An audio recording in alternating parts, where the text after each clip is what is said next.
Imagine une cité entière, non pas construite en pierre, mais directement sculptée dans la montagne. Voici Pétra, le joyau oublié des Arabes avant l'islam.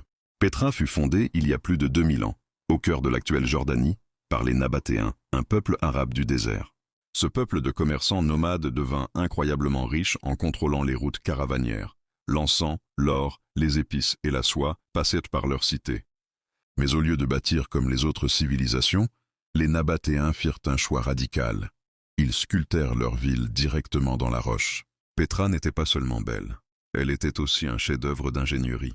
Les Nabatéens avaient inventé un système complexe de canalisation, d'aqueducs et de citernes pour stocker l'eau de pluie.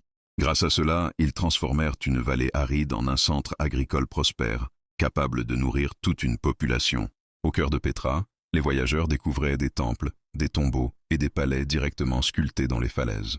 Le plus célèbre est le Casné, appelé le Trésor, une façade de 40 mètres de haut, d'une beauté saisissante.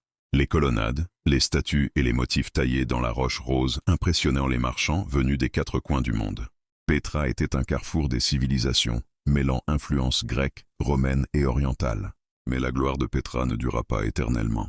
Quand les Romains prirent le contrôle des routes commerciales, Pétra perdit peu à peu son importance. Un terrible tremblement de terre détruisit une partie de la ville.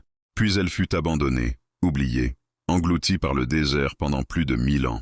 Ce n'est qu'au XIXe siècle qu'un explorateur redécouvrit cette cité merveilleuse, cachée derrière ses falaises. Aujourd'hui, Pétra est une des 7 nouvelles merveilles du monde.